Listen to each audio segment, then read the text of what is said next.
Welcome to Retailistic, the official podcast of Coresight Research for November 18th, 2025.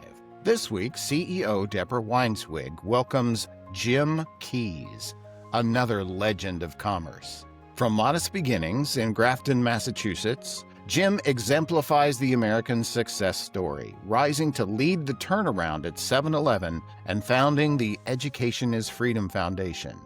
He is the author of the book, The Future is in Your Hands, and is an accomplished artist, musician, and commercial pilot. But before we meet this modern Renaissance man, Isla is here from the London office to share what's publishing this week on Coresight.com. This week, we're launching a new series on how AI is transforming retail, with a different sector focus for each day. We'll also break down key takeaways from Singles' Day in China, including fresh insights from our proprietary consumer survey. And we'll round things out with the latest data from our US holiday surveys, consumer surveys, and earnings updates. Plenty of clear, focused insights coming your way this week. Thanks, Isla. Now here's Deborah and Jim. Jim, thank you so much for joining us today on Retailistic. It is such an honor. And how are you? Let's start there. I'm great. It's good to be with an old friend. It is very good to be with an old friend. You know, we always do a lot of research to prepare for these podcasts. And we understand kind of what matters to you today. How did you get here and kind of where you started? And I'm a person, I like timelines, so I always like to start at the beginning. So in doing so, you have a fascinating background in terms of how you started and, your family. Can you take us all the way back to the beginning in terms of where you grew up, what your family was like, and then we'll take the timeline from there? Sure. Well, I was a sperm, and We're going way back. We said go way back, and I was a good swimmer, apparently. All right, maybe I'll dial forward just a little bit. No, sorry. This is what happens when old friends come together to do a podcast. That's very true. It's more throw away all the rules. It's all the stuff we talked about before that the camera even started. So this is going to be fun. Anyway, I grew up in Massachusetts, a small town, Massachusetts, no running water, literally 3-room shack. Was not expected to, I didn't grow up thinking I was going to be a retailer. Last thing in the world I thought I would do is be in business. Thought I would end up in the factory where my dad was or my brothers. And that was what we did in that little area that I grew up. Many of the families were factory workers. And I ended up, first job, flipping burgers at McDonald's. So that was my first, I had paper routes when I was young, but my first kind of real job was also McDonald's. That's so funny. It's a great first job. Oh, Deborah, I tell people all the time, you don't realize, and I appreciated, dial forward, when I was at 7-Eleven, I appreciated the franchisees so much more having been a shift manager at McDonald's, because I said, I just ran a shift. It was just a night shift, but I had all of the same challenges of a $20 billion corporation because I had inventory management, cash flow issues. I had advertising to consider. I had staffing issues, customer-facing issues, hours of operation. I mean, everything was there all in one small bite-size experience, which is what McDonald's proved to be. I will Great tell experience. you, I learned so much, right? So everyone, they pretty much, either you're starting flipping burgers, you're starting on the counter. I started on the counter and it just wasn't fast paced enough. I actually liked being on the grill more because I was because there's also how much could you do at once? Right. And then there was this wonderful woman who would throw the birthday parties on the weekend. And she was I really, because I think I was very diligent. She's she needed somebody who was going to show up on time and whatever. And so I started to work with her and throw birthday parties on the weekends. And then, but I was always, I'll tell you what I learned. Actually, it's funny where I ended up in life is on supply chain almost, right? Because it goes back to the customer needs their order in 3 minutes and 30 seconds, right? If they're going through the drive-thru, right? They need it in 1 minute 30 at the front. So how do we make sure, right, going backwards, how can we deliver that on time at the right temperature and right? So I really will say it's so interesting you said that, but I learned, I actually still today go back and think sometimes how did we process engineer and re-engineer what we did? when it wasn't meeting the customer, it was like exceeding the customer Yeah, in terms of what exactly. they wanted. So that, wow, Yeah. Okay, that's remember cool. this. Remember, time to lean, time to clean. Right? What's even funnier though is like, there's this whole like McDonald's monopoly thing now. Yeah. I remember like I was there when we like did like the Monopoly, like the little paper, like is it technically Oh, is still, yeah. Yeah. That was and way before me. You're a child. oh my They God. they hadn't even invented Monopoly yet. I take it back. The board game was invented, not Monopoly, not That's a McDonald's Monopoly. McDonald's monopoly. That was such a brilliant. All right, so Oh, yeah. you went from McDonald's. What was next? Apart from a couple of things like driving a truck and doing some other stuff just to make money for college, first job out of college and then graduate school was Gulf Oil, of all things. I had talked my way into an internship for a summer job while at Columbia B School, and they hired me and sent me to Texas. And I absolutely fell in love with Houston, Texas. And they, at the end of the summer, offered me a full-time job. And I was planning to go back to school. I did go back to finish the MBA, but I was hoping to get a JD MBA. And the CEO and the president and also chairman of Gulf had taken a bunch of us as interns to lunch. And he literally made the offer right there: come back full time, finish the MBA, forget about the JD, come back and come work for us, which I did. And that really launched my career at Gulf Oil, doing M&A work for the CFO right out of grad school. Fascinating experience. It's so interesting. So I was at PwC as an intern. I had wanted to be a doctor, but couldn't stand the sight of blood. And I was pre-med. And so I knew I looked numbers, right? Not right. Like I think seeking not that much advice, obviously. I was like, I like numbers. Accounting is numbers. Let me study accounting. And so I interned at PwC as a junior in college. And on my last day of my internship, they gave me an offer. And I think the HR person literally almost fell out of her chair because she's like, I'd like to extend you this offer. I'm like, I accept. She's like, no, she's like, Hey. well, most people don't accept. She's like, I don't have an offer letter or whatever. And I said, it's okay. I said, I worked with people who I very much respected. I said, I really respect this company and this is where I want to be, right, for my full-time job. And so they literally like that story was, I would say I was infamous.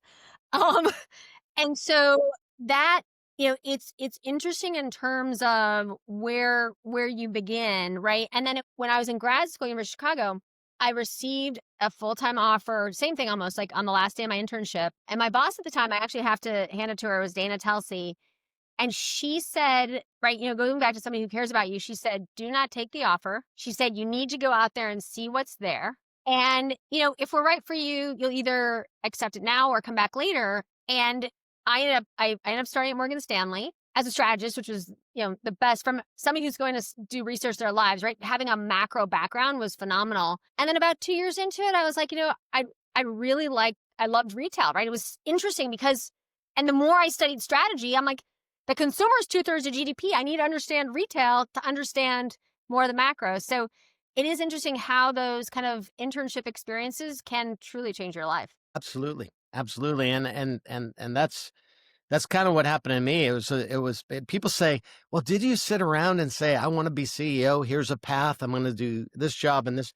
Heck no. I mean, that was so far out of my range of expected outcomes that I was just trying to do the best I could and whatever I could and bumping along, candidly.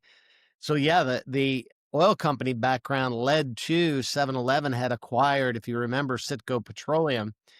And here's this retail company that bought an oil company. They had no idea what to do with it because it had refining and marketing and pipelines and refineries, all this stuff. And so they said, well, we better get some oil industry guys to help. And they reached out to a gentleman I was working with at Gulf Oil to be CEO of Citgo Petroleum. The Southern Corporation, once they bought it, reached out to a guy named Ron Hall to be CEO. Well, the irony was that in my M&A work for Gulf, the top of my list was city service. So I had been studying city service upstream and downstream, for about a year. And I probably knew more than anybody else in the country about city service. Well, here I am now with an opportunity to go work for the downstream of city service acquired by 7-Eleven. And it was a great fit. And I ended up there as the head of strategic planning at 23 years old or something like that. I was a kid. Amazing. Yeah. And that was how I got to 7-Eleven, literally. We ended up selling Citgo after about a year or two. We basically turned it around. When they bought it, they were losing all kinds of money. We turned it around, made it profitable, sold the oil company to PDVSA, the government oil company of Venezuela. And at that time, the Southland Corporation CEO, the Thompsons, Jerry and John, reached out and said, well, Jim, why don't you stay with 7-Eleven and run the retail gasoline business, which was, I was anything but an operator, as you might guess. I had green kid right out of grad school that had done planning financial work. And now all of a sudden they gave me a chance to run a $2 billion retail gasoline operation. It's quite a privilege. So I'd had an opportunity at one point I went through the interview process and received an offer to basically be like a COO. And I kept thinking in the background, I'm like, everything, like the weight of the world of that organization is then like on your shoulders, right? Like you sneeze, right? You might miss something. How did you kind of take that responsibility on, and how did you kind of figure out what the organization needed? Well, let's take that one. There's a great example. So it's a retail gasoline business. I was not an operator. I had never run anything. I wasn't, really a leader or an operator at all. It came down to my ignorance turned out to be an advantage. I said, I need to understand this business. I need to understand how it works. And when I did that, I had the huge advantage of not being from the industry. Because here's what happened. The oil companies were all run by the upstream, the oil and gas guys, right? They would spill more oil out of the well than they would ever make at retail. So retail for the oil companies was just basically a monetization of crude. Let's just sell it as cheap as we can and get rid of this stuff. Because the more gasoline we sell at retail, the more crude oil we can pump, and that's really where we make all our money. That was the logic. So all of the people that populated the retail gasoline business knew one thing: how to drive volume. Nobody was held accountable for making money because they made their money upstream. Well, here's now a major oil company division that goes into a for-profit retail public company, 7-Eleven, and no one there knew how to make money. They knew how to monetize crude. Interesting. Yeah. So what I did is went back to the basics and said, well, how do I know selling more gasoline cheap at 7-Eleven is really driving anybody inside the store? That was the logic. It was a loss leader. We don't care if we lose money on it because we're going to pull people in. I said, I don't know. Conceptually, stuff inside the store is pretty expensive. If somebody's going to drive 2 miles out of their way for a penny a gallon, are they ever even going to go in the store if they're that price sensitive? So we started doing like simple regression models to try to measure the relationship between incremental gas gallons and incremental business. And what I found is zero correlation. I just used basic tools that I learned in grad school. And I was like, wow, this is interesting. This stuff actually works. That means if there's no correlation, I'm not driving in customers inside, maybe I should try to make money on the sale of gasoline. So literally, we developed a process of sampling competitor prices and figuring out who was the primary competitor for every store that affected our volume. And what we would find is we would then price a penny above, match them, and a penny below. And we see what that did to our volume. And what we discovered was that we had a lot of elasticity in gasoline pricing, and we could price higher than we ever did before because people weren't coming there for the price anyway. They were coming there just for the convenience, primarily, of buying gasoline at 7-Eleven because it was on their way to work or something. And they certainly weren't going in the store. So when we modified the model to maximize that balance between margin and volume, we made a ton of money. And that really propelled my career. All of a sudden, gasoline went from a losing proposition at 7-Eleven to it was the most profitable portion of the company. I think it still is today. And what did you learn about what drives volume to gas versus what drives volume to retail? Unfortunately, I didn't want to admit, but gasoline is a pure commodity. I mean, everybody buys it from the same sources. And it used to be back in the day, they'd have people on the lot washing your windshield and they could charge for other services, or a couple of companies like Chevron put something called Techroline or something they claim as an additive. It's a bunch of hooey. I mean, maybe there's a little difference, but it's not noticeable enough so that it's very hard to differentiate gasoline. So basically, our premise was our primary differentiation is the convenience of the location. Let's not try to fool ourselves and think that we can get 2 cents more than Chevron because they're a branded product, but we don't have to be 2 cents less either. So we can find that sweet spot for 7-Eleven. So the outside of the gasoline business, pure commodity, pure location convenience from my perspective, and some things like is the lighting good? Is it safe? Are the pumps clean? Those basics are fundamental to any retailer. Inside, we discovered we thought when I first got to 7-Eleven, we were bankrupt in 1991, and part of the problem was we thought we had to compete with everybody. So I looked around the store, everything was a loss leader. We were selling beer cheaper than anybody else, cigarettes cheaper than anybody else, soft drinks cheaper at the end of the day, we weren't making any money on anything but a Slurpee. It's hard to make money on Slurpees alone. So we started looking at those models and realized, you know what? People aren't really coming here for price. They're not looking for a cheap anything in the store. If we're in stock and we're satisfying that convenience need, we can make more money. So we actually, believe it or not, discovered that being in stock, the number one out of stock item in the store was Marlboro Light 100s, which was the number one selling item.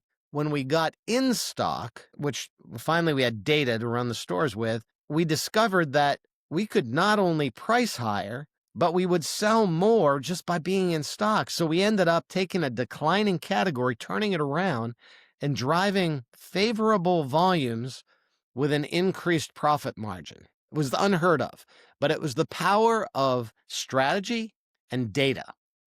I mean, it works. It's really interesting. It's so funny how our worlds kind of overlap. So when I was at Citi, we were, in like 2013, they even started in 2012, right? The kind of, for lack of a better way to put it, the dismemberment, right, between kind of refining and retail. And I remember finding it incredibly interesting because, once again, I didn't know anything about the refining business, et cetera. And then how do you tell a good retail story? And going back to, it really was all about convenience. It was. Now, I think, honestly, few people have tried to differentiate gasoline. If I was to get in the gasoline business today, I think there is opportunity for people to do a better job with branding.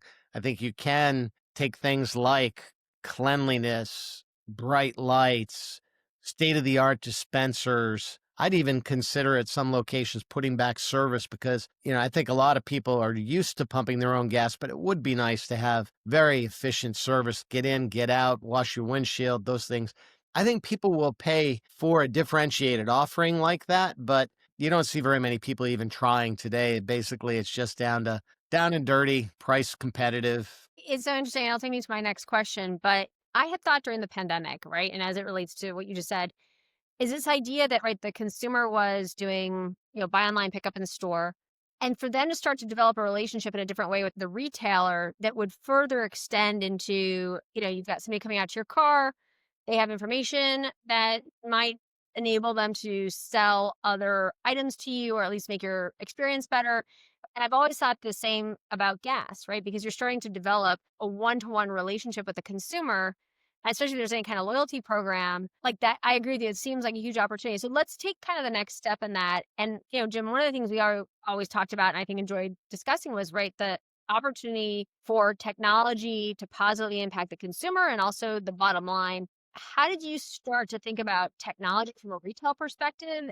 And how how did you build your team as a result? Yeah, thank you for that. 'Cause that's one of my favorite stories. And people don't realize the power of technology as an enabler for any business, much less retail. But retail, it's critical because, and especially convenience retail, because I mean, I'm going to take it down to basics.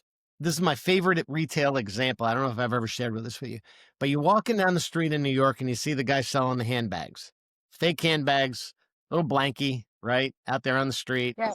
Buy a cheap handbag, and all of a sudden, one drop of rain falls. What happens? Handbags are gone, Yeah. right? Out come the umbrellas. That is retail 101. There is no finer example of Yeah. convenience retail than that. It's like you need an umbrella. I got it, man. I went from handbags to umbrellas as one drop of rain. And now think about how hard that is when you've got a store, a physical brick and mortar store. It's hard. But here's what technology did for us. 7-Eleven was having a hard time selling a decent quality hot dog in the United States. I get the opportunity to go to Japan when all of a sudden they help take us out of bankruptcy, our licensee there, and they're selling restaurant quality sushi in the stores. And I'm going, huh? How do you do this? They had 4 times the sales in half the square feet, and they were doing it with deliveries coming 3 times a day. And I'm going, how is this even possible? And what it came down to is using technology as an enabler to make more effective decisions in the store.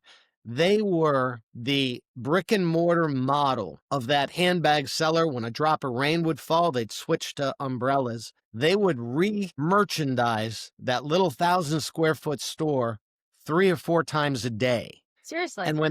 And yeah, oh, absolutely. Absolutely. Breakfast, lunch, dinner, the store would even look different. You'd walk in and go, whoa, I was just in here 3 hours ago. Now it's merchandised for fresh sandwiches. This morning it was out with muffins and bakery items. How'd they do that? And what they were doing is using technology to get down to the details of by SKU, by hour of the day, what was selling and what wasn't selling. And then it was a constant process. Get the stuff that's not moving, get it out of here. Because every store was a unique footprint and a unique demand model. Store in an office building, entirely different demand model than a store a block away in a residential building. And so they could, with that data, customize that store, make most efficient delivery of product because they were able to forecast it very accurately. But here's the secret sauce that no one ever gets. And in a classic example, Tesco, came to the United States. We're going to build the convenience store of the future, fresh and easy. And I had the privilege of cleaning up the mess over there. And I asked the chairman, what will you do? I knew that. Yeah. They gave us the stores and said, here, do what you can. Wow. That's, it's so funny. Fresh and Easy has come up like literally 3 times in the last week. One, as an analyst, right? I went to one of the analyst meetings and I still had like my tote bag. And I was just like, I think I went to the grocery store and like something ended up, I was like, I had to, let's just say it got recycled. 2, someone sent me a video that they'd done many moons ago and like Fresh and Easy was like in the background.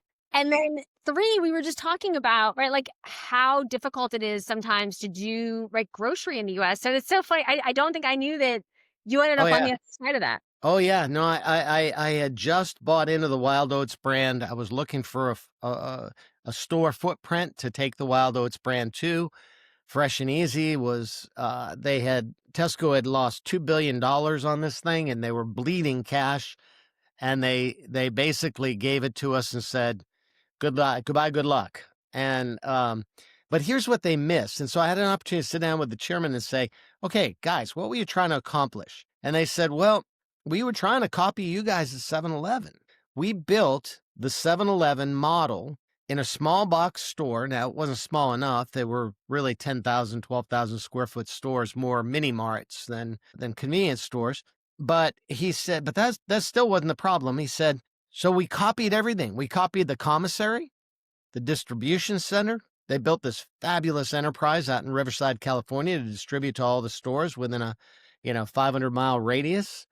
And so we had everything in place and we just couldn't make it work. Here's what they missed.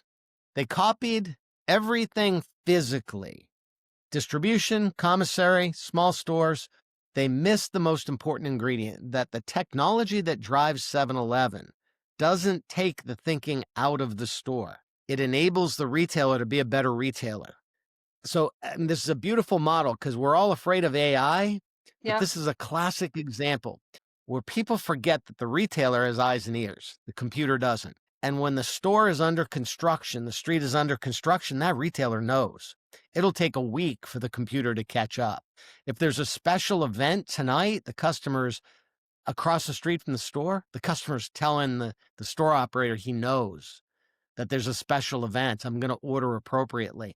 If the football game is in town, they know. So here's what Tesco did. They built one store in a warehouse in LA and one product assortment. They bring people in to try to refine the product assortment. And then they laid out that product assortment all over the whole city, the whole state. So a store in Beverly Hills sold scones. Store in Compton sold scones or didn't sell scones. I No, mean, no I'll tell churros. you, from my perspective, like the issue was, right, they had the cement, right, that gray cement flooring. So it felt very Oh, cold. sterile. It was very sterile. Yeah. Cold, sterile. Then, right, if you remember, they wrapped all of the produce, which is now what we do here in the US, like under Yeah. saran. So you couldn't Yeah. like, so the main purpose of going to the store, which was to, right, like check out your produce, you couldn't do. And so then there was that. And like the third thing, and at that time there's too much, I think, private label for the US. I mean, I think now that's very different. Yeah. Yeah. And then the other part, and then the fourth was, this kind of assortment. And then the fifth, right, the checkout was not. Oh, very clunky. Yeah, the automated checkout was very clunky. It was Yeah. early. Too early. Yeah, so it was interesting. I mean, it's funny, like what you remember. Like I said, this is like something I've actually been thinking about lately. But I was like, because like Tesco is such a juggernaut, behemoth, whatever appropriate word you want to use, and I was really surprised how miserably they failed coming to the US, because It was shocking. It was shocking. But the other thing they did was they tried to price. Retailers get suckered into this low price game, and look what Erewhon is charging now. And the irony is that Fresh and Easy had all natural and organic foods throughout the store. People didn't even realize that. It was Erewhon, only they tried to price competitively with Trader Joe's and the lowest prices in the market. And so here's what happened. One of the first stores I went in, I'm walking around the store and I walked up to a customer and I said, "So, do you like shopping at Fresh and Easy?" And she said, "This is my first time here." And I said, "Oh, good. I'm so glad you came.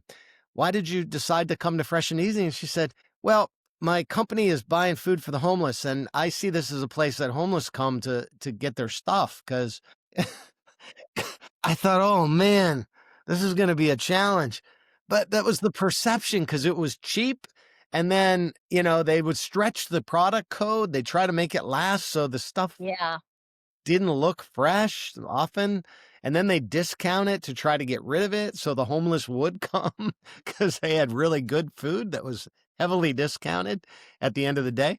So it was just a host of errors. But the number one mistake that Tesco made, I believe, is that retail is a very, very local proposition. Even Walmart makes this mistake, I think.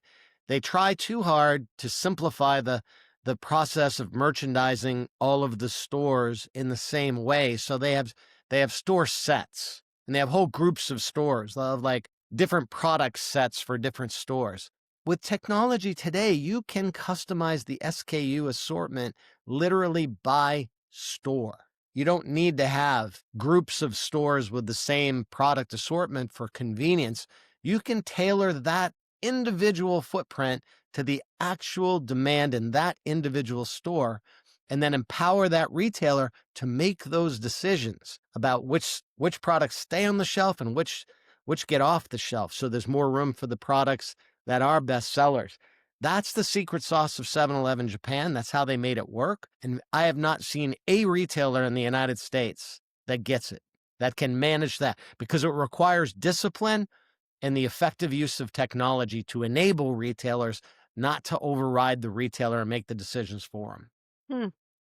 So as you think about the experience with Fresh and Easy, what did that tell you about kind of customer behavior that you didn't know before? Customers want they want variety. They want to be excited. They want to see, well, first of all, freshness, quality is critically important. I think way more important than price. And they want to see that quality. They want to see the freshness. I don't think they're as worried about the environment. Now, right, the Tesco stores, they were sterile. They were a little cold. I think you can overcome that with the right products and the right quality of products in stores. I'm not as much a cosmetics guy in terms of the store appearance as I am having the right products on the shelf at the right price with the right quality level. I think it all comes down to you are what you sell. Yeah. No, I mean, I think that makes a lot of sense. So what was next kind of after Fresh and Easy? Well, first of all, Fresh and Easy was just a few years ago. That was picking up the Tesco pieces. So I did 7-Eleven, and at 7-Eleven, I had the privilege of sitting in virtually every chair. People say, "Well, how'd you get to be CEO?" Well, I had started out after the bankruptcy. The bankruptcy was actually an opportunity. In fact, I'll give you a little slogan. I've coined the expression. I got a book out I think you might know about, and I coined the expression in it, change equals opportunity, because the acronym CEO, I didn't realize until I wrote down those three words, is really what the role of the CEO is all about. And I learned that at 7-Eleven, that change was opportunity, because we were in bankruptcy. I thought my career was dead. I don't think I could have gone from joining the company to CEO of a company in a successful company in a 12, 13-year period of time. But at 7-Eleven, because of the problems we had, it forced the company to reinvent itself. Hmm. Change equals opportunity.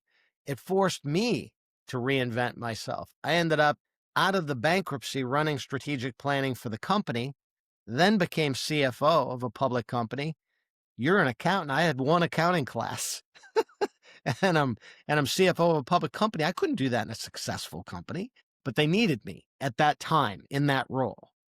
And from there, I went to chief operating officer. I ran marketing for a while. I ended up, when it came time to pick a CEO, I had sat in every chair, which is something that you couldn't have done potentially in a company that hadn't gone through all of that That. disruption and challenge. So change equals opportunity. For me, it was a fast track to the role of CEO. And for the company itself, 7-Eleven has 90,000 stores now. That change and that disruption actually forced us to reinvent our business model. And candidly, now, 25 years later or 20 years since we sold them, they need to do it again. Yeah. So I have no idea why, to be quite honest, but it's like you find that there's a certain area of retail that really resonates. And so I started off as a food and drug analyst, and then I ended up covering, luxury and specialty, and I did some healthcare and tech. But what I always fascinated me, and maybe it was like Walmart ringing in my head when they were talking about, dropping all these neighborhood markets across. I mean, I think we literally had like Lee Scott on the dais when I was at Morgan Stanley, and right, he's talking about how, right, they're gonna, like, you're paying $5 for a stick of deodorant. I'm like, yes, we are. And he's like, we can undercut that. We can do this. Well, once again, no Walmart neighborhood market ever came to Manhattan. Secondly, you sort of realize how difficult it is to operate small boxes.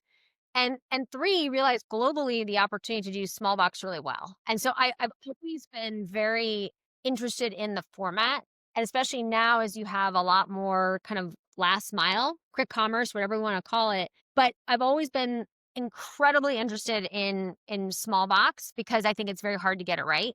Yeah. What do you think are some of because if you think about it right now, right, we have quick commerce, I mean, if you look at, for Double 11, the shopping festival, right, one of the top 5 areas of focus has been quick commerce. And it's so interesting. Yeah, I after spending most of my career there, I'm convinced that it comes down to one thing, and most people miss it completely.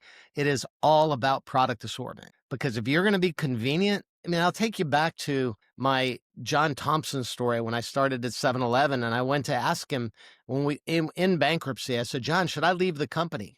And he said, "All I can tell you, Jim, is." He told me the story of how they started. His dad started in an ice house in 1927, and in 1929, somebody invented the Frigidaire. And he said, if we hadn't changed, we would have been out of business by 1930. but we realized that we weren't in the ice business. We were in the convenience business. And his advice to me is, Jim, cigarettes will come and go. Beer will come and go. Gasoline may go away as a convenience item, but the need for convenience is never going to change. So your job, should you stay with the company, is become obsessed with finding things that people need conveniently and delivering on that promise.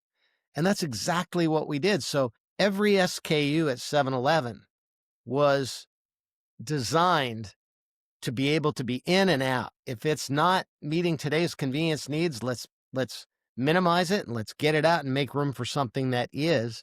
And that's an obsession with product that honestly, I've seen very few retailers in the United States that get. Too often the retailers go, that's the supplier's job. I'll let Frito-Lay manage my shelf. I'll let Coke manage my shelf. No, it's the retailer's job. And to me, that's the difference. Yeah, Number one. I couldn't agree with you more. We have a lightning round that we're going to go into for the last few minutes. So you can say what comes to the top of your mind, and if you want to pass, you are more than welcome to. But I do find, for me, I'm like, it never turns out the way you expect. So we'll get started. All right. So number one, morning fuel, black coffee, energy drink, or something healthier than both. Dark roast. Dark roast. Cream or sugar? No. Okay, that's healthy. That's healthy too. Straight into the veins. Well, it's funny, and I'm totally digressing. So I grew up, spent a lot of my childhood in Dallas, and so we had like cowboy coffee. As kids, we're drinking cowboy coffee, right? Which was like some coffee, a lot of sugar, and a lot of cream. But yeah, I like I said, I grew up very early on coffee. Number two, more important for a CEO today: imagination or discipline? Imagination. 7-Eleven association. Creativity is intelligence having fun. Ooh, I like that. Einstein. That's a good one. 7-Eleven association, late night snack or data goldmine? Data goldmine. Blockbuster in one word today: lesson, regret, or myth? Lesson. Fabulous lesson that most people miss because they didn't keep up with technology, which is false. Excellent case study. Cash management, vendor management, street management, consumer response, so many lessons inside the Blockbuster example. But if you stop it, they didn't keep up with technology, you miss the best lessons there. That's a good one. Greatest teacher, success or failure? Failure. You learn from your mistakes. You don't grow muscle by going to the gym and making it easy on yourself. I never lose. I win or I learn. I like that. First thing you look for in a board deck, the numbers or the assumptions? The assumptions. The numbers will follow. And what's fascinating now, I was at one of the boards I sit on, we use Diligent, and I went to a conference they had because I'm like, why not as a board member, like upskill myself? And it was fascinating with AI. I mean, I'm sure you spent I spend hours and hours and hours reading board documents because I work this one little thing. And right with AI now, you can summarize and you can say like, I'm the chair of audit or I'm the chair of, nom and gov. What do I need to make sure that this is, you start to think about the hours you save and maybe the items. But I also worry a little bit that some of the subtleties, things that we really need to dive into, we won't. But it is fascinating in terms of how a lot of that is changing. It is. Harder job turning around a company or changing a culture? Changing a culture. It's the hardest part of turning around a company. Interesting point. One word that describes the future of retail: physical, digital, or something else? Combo. No one has cracked the code on the last mile. So truly the ability to have delivery in a convenient fashion when I need it, like right now. And that will take some physical and digital combination. Interesting. Why I like still brick and mortar. Oh, I mean, to me, what's so fascinating about like brick and mortar is how, right, Gen Z, that's part of their, like, I like to call it unified commerce. I was never a big omni-channel. I never liked, because there was the idea that there are different channels. I'm like, it's just retail. So, right, with them, because I don't know if they've like embodied sustainability or it's just a natural outcome of how they shop.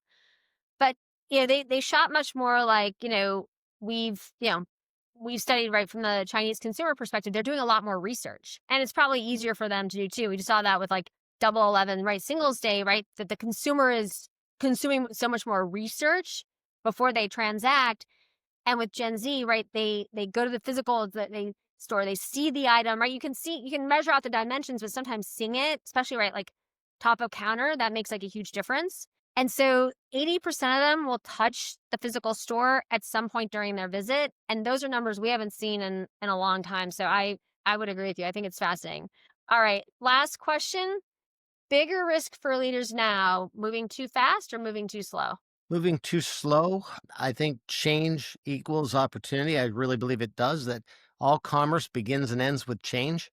And fear is the biggest culprit. It's the biggest killer of careers, the biggest killer of corporations, because people are afraid to make a mistake and they're not out there embracing change, leveraging the newest technology that's possible, taking advantage of that technology to keep pace with change. And to me, that's what it's all about. Huge opportunity. It's really interesting you say that, because I felt like mid-year there was a dramatic change we saw with regards to really like the C-suite. I think even more specifically like the CEO, where it was like, we want to do POCs and AI, but only if they're going to be successful. We don't want to fund them, right? Maybe we wait till 26. And then something mid-year, we started to see a change in that it was like, let's go fail, right? Like, and it's not the fail fast. That's all I think, that is kind of in the books, if you will. But it's like, it doesn't matter if we win or lose in this kind of trying new things. But if we don't try them, we don't build any muscle memory. And we also don't know what works for our organization or doesn't, and why, right? So why did that fail? And so we're working on a few projects right now. Actually, some of the cases the boards brought us in. And so in some ways, I actually thought it was really smart, because they're giving the CEOs permission, right? This is us telling you what to do. And we just want you to kind of go out there and play in the sandbox. And if it's right or wrong, it doesn't really matter. We just want to see what you learn from that. And I actually think they need a talk track to tell the street on what they're doing in AI.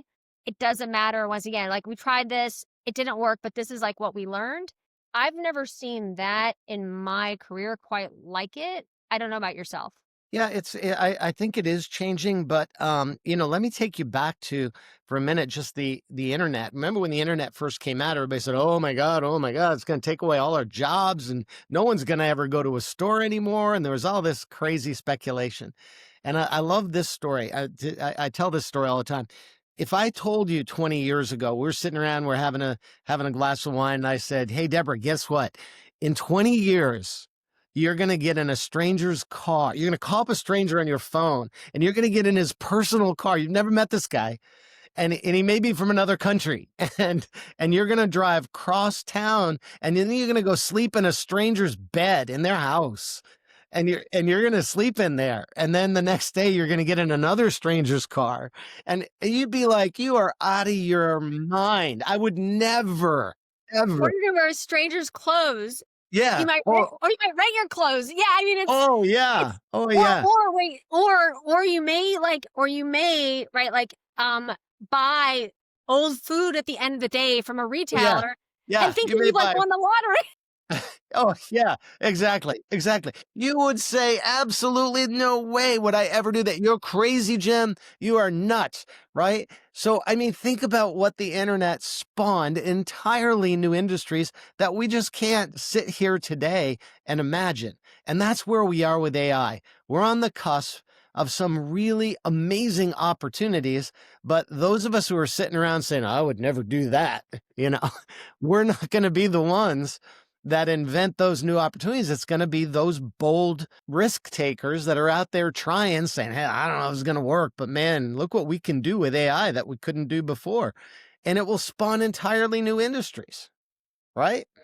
Yeah. And I think it'll develop trust in a different way. And what we're seeing, which I don't know if I had expected, but like the power of community. Yeah. Is I've never seen anything, because also too, right? And we have this AI council where we meet once a month, right? The opportunity to kind of talk about things you think are true. And I mean, I will say, and I'm probably shouldn't, but whatever. In our last meeting, someone was like, who's working with like OpenAI for the holidays, right? On this whole like agentic, and like nobody spoke. And so a lot of this, right, where everyone's like, oh, everyone else is ahead of us, that is not true, right? Like wherever you are, you can be sure everyone else is in the exact same place. Oh yeah. and they're talking a good game. But I also think what's really interesting with AI is that it's not a leveling. Of course, there's democratization of the ability to do things, but you can have two competitors sitting across. I mean, we have a lawyer, but sitting across the table from each other, and they can talk about what they're doing. But because of their tech stacks, their data, if they have a CDP or not, what they can do is completely different, and it's not competitive. That's I think the biggest change that we've seen, and it's also not. I mean, now we're on a totally different topic. It's not a zero-sum game anymore with so many of the other things changing, like GLP-1s, and there's other, right, like exogenous factors that are having an impact on consumption. And so I don't know about you, Jim, but I think it's the most interesting time that I've ever seen to cover retail, which is what keeps the blood flowing through both our veins, right? No, absolutely. It's fascinating. And let me leave you with one last thing that, we all get asked a lot. Is AI going to take away all our jobs? Are the machines going to kill us? Blah, blah, blah. We have all these fears. And, if you go back, and every time throughout history, there was a big breakthrough in science, there was always fear around it.